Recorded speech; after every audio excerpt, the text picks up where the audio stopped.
church, and I will be presenting a short sermon for you guys today. My verses are Ephesians 4:26 and 27, and Matthew 21, verses 12 and 14. Do any of you know anger? That's just a tad bit angry. Well, I'm curious. What do we do with these feelings of anger? Let's think Jesus. See, when we think of Jesus, we often think of him being loving, compassionate, full of grace. But Jesus also got angry. But when he did, he got angry in a way that honored God. Ephesians 4:26-27 say, when you are angry, don't let that anger make you sin. And don't stay angry all day. Don't give the devil a way to defeat you. Matthew chapter 21 is the time when Jesus did get angry. Jesus was entering into Jerusalem right before Passover. To really understand his mindset, this was the last week of his life, and he knew it. This was like 5 days before he had to give his life, so naturally he'd be a little bit uptight. When Jesus entered the temple, what he saw broke his heart and made him righteously angry. He saw greed, misuse of his father's house, hypocrisy, and abuse. So Jesus did something that was out of the ordinary for Jesus to do. In his righteous anger, not sinful anger, his righteous anger, Jesus turned over a table. Simple enough.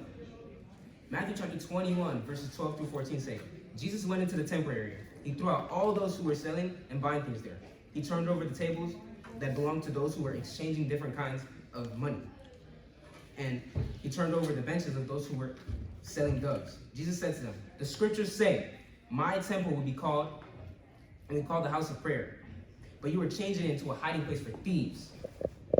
Some blind people and some who were crippled came to see Jesus in the temple area. Jesus healed them. See, when you think about Jesus, the first thing you think about wasn't that he was righteously angry. The first thing you thought about was that he loved the outcast, touched the lepers, forgave the sinners. So what I want to show you are specific things that we can all take from Jesus and how to be angry in a way that does honor our God.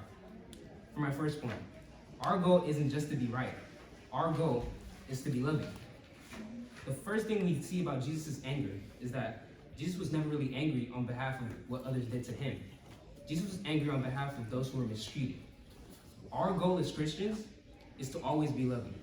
As followers of Christ, how can we be angry in a way that honors our God? Let's remember back to our story. Who was it that couldn't get into the temple to worship? The blind, the sick, the poor, the marginalized. They didn't have the resources. Jesus just didn't flip tables. Jesus helped the hurting, healed the sick, right in the middle of his righteous anger.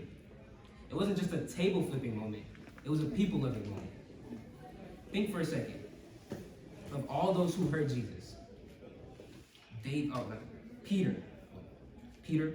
the Pharisees, Jesus never canceled them. That brings me to my second point. Our God cancels our sin, but doesn't cancel us. The Pharisees were wrong. Peter was wrong. Judas was wrong. But they weren't canceled because they were wrong. I'm thankful for a God who doesn't cancel me because I've wronged them or committed a sin. I'm thankful for a God who cancels my sin, but doesn't cancel me. Now I ask you, who is Jesus? Jesus is the Son of God who came down to seek and save the lost. He didn't come to see the healthy, but he came to see the sick. He didn't come to see the righteous, but he came to see the sinners. Jesus came to show the love of his Father. When you are angry, and you will be angry, do not sin.